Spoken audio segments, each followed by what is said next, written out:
Bonjour à tous, bienvenue pour ce nouveau temps de méditation. Nous prions. Merci pour le temps que tu m'accordes encore aujourd'hui. Aide-moi à réserver chaque jour le temps de te rencontrer, le temps d'écouter les autres et de m'en préoccuper, le temps de respirer et d'admirer, le temps de sourire et de remercier, le temps de m'arrêter et de réfléchir. Seigneur, que ton esprit habite le temps que tu m'offres et lui donne sa dimension d'éternité. Amen. Le texte qui est donné à notre méditation pour ce jour nous vient de l'Évangile selon Jean au chapitre 2. Ça se passe directement après les noces de Cana. La Pâque des Juifs était proche et Jésus monta à Jérusalem. Il trouva dans le temple les vendeurs de bovins, de moutons et de colombes, ainsi que les changeurs assis. Il fit un fouet de cordes et les chassa tous hors du temple avec les moutons et les bovins. Il dispersa la monnaie des changeurs, renversa les tables et dit aux vendeurs de colombes : « Enlevez tout cela d'ici, cessez de faire de la maison de mon Père une maison de commerce. » Ses disciples se souvinrent qu'il est écrit : « La passion jalouse de ta maison me dévorera. » Les Juifs lui dirent : « Quel signe nous montres-tu pour agir de la sorte ?» Jésus leur répondit : « Détruisez ce sanctuaire, et en 3 jours je le relèverai. » Les Juifs dirent : « Il a fallu 46 ans pour construire ce sanctuaire, et toi, en 3 jours, tu le relèveras ?» Mais le sanctuaire dont il parlait, lui, c'était son corps. Quand donc il se fut réveillé d'entre les morts, ses disciples se souvinrent qu'il disait cela. Ils crurent l'écriture et la parole que Jésus avait dite. Marchand du temple, c'est une expression qui nous embarrasse un peu, parce que quand on lit ce texte de l'Évangile selon Jean, on se demande toujours si on n'est pas devenu nous-mêmes des marchands du temple, quand on voit les ventes de charité qu'on organise à l'intérieur des lieux de culte. On se demande ce que Jésus en penserait.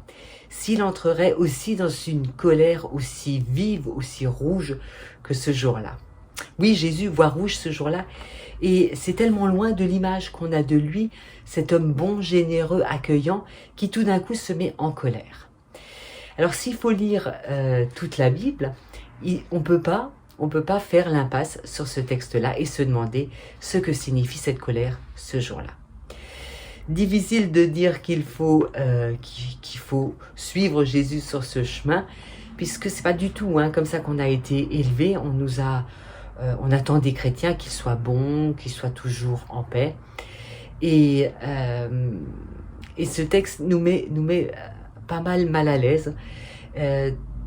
C'est pas seulement des chrétiens qu'on attend cette attitude-là, de manière générale, on se comporte tout à fait comme ça avec nos enfants aussi. Quand ils se mettent en colère, on leur dit « calme-toi, reprends-toi, c'est pas bien de se mettre en colère, c'est pas beau ».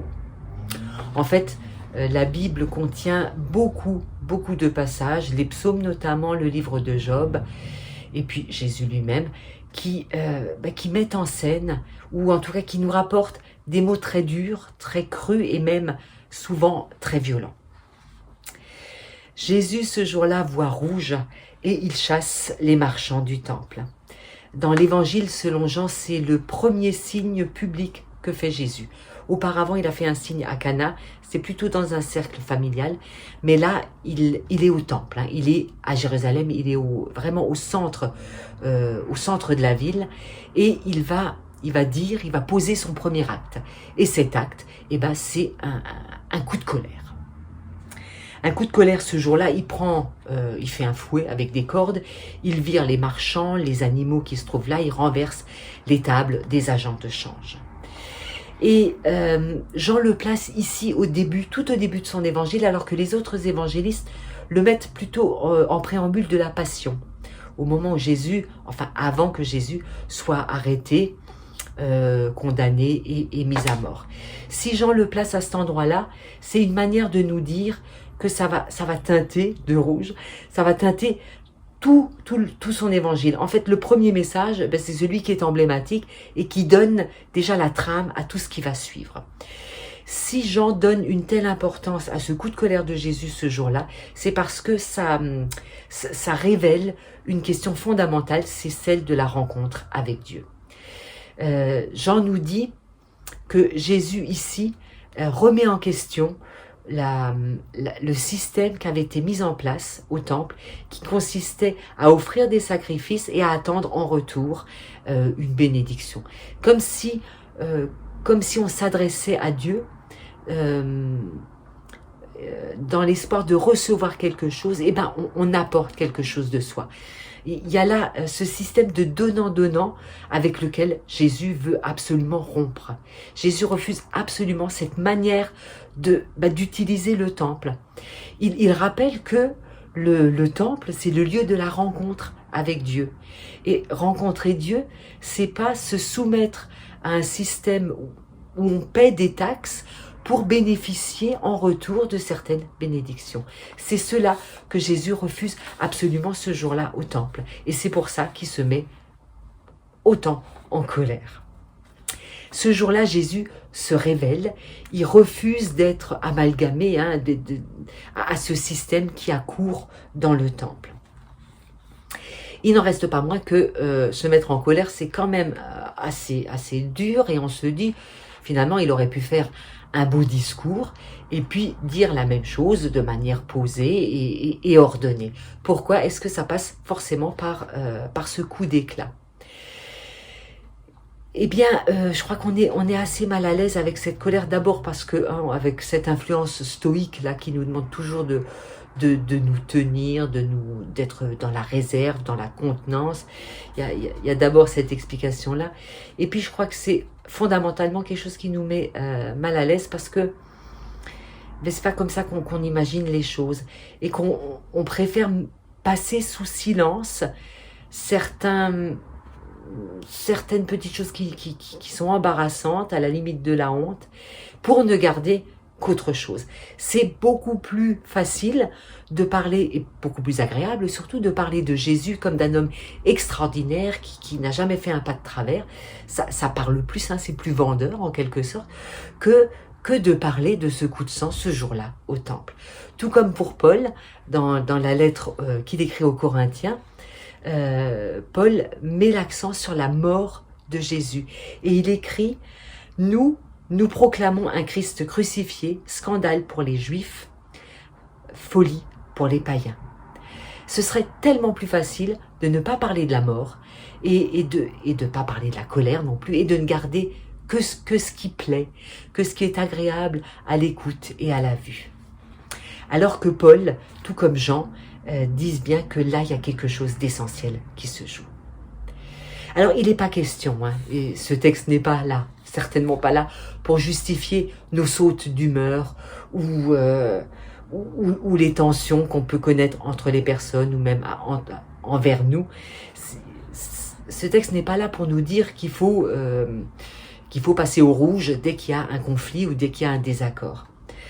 La question qui se pose, je crois, dans ce texte que Jean nous laisse, c'est vos colères. Parce qu'on a des colères. On en a forcément, ne serait-ce que devant l'injustice du monde. Vos colères, quand elles s'expriment, qu'est-ce qu'elles révèlent? Qu'est-ce qu'elles disent? Il s'agit de les décrypter, en fait, nos colères, nos coups d'éclat. Il s'agit de les passer au filtre pour comprendre ce qu'ils disent en vérité. Ce jour-là, le coup de colère que Jésus prend est là pour nous dire qui est réellement Dieu. C'est pas celui c'est pas une machine à distribuer des bénédictions, même si nous on fait beaucoup d'efforts en face. C'est pas ce Dieu qu'on a instrumentalisé que Jésus nous invite à rencontrer. Dieu n'est pas un service sur commande. C'est en Jésus que nous rencontrons Dieu en vérité. Et c'est ça que Jésus nous dit ce jour-là à travers cette colère. Et ça valait le coup de se mettre en colère parce que vraiment c'était un message important à dire. C'est en Jésus que nous rencontrons Dieu en vérité. Pas dans nos constructions mentales et même pas dans nos temples. Amen. Prions ensemble. Dieu notre Père, répands ta lumière sur tous ceux qui, dans la nuit du doute et du découragement, te cherchent sans pouvoir te trouver. Suscite entre les hommes le désir d'instaurer une paix juste et durable.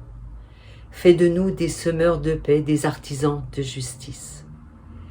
Espérance de tous ceux qui souffrent, nous te confions les malades, ceux qui sont victimes de la haine, de la concurrence, de la guerre, des intempéries, et tous ceux qui, pour quelque raison, se sentent tristes, délaissés ou méprisés. Reçois nos prières, Seigneur, comme une forme d'engagement de notre part, car nous savons que tu as aussi besoin de nous. Que ta lumière soit pour tous une source de joie et d'espoir. Amen. Je vous souhaite à tous une très belle journée.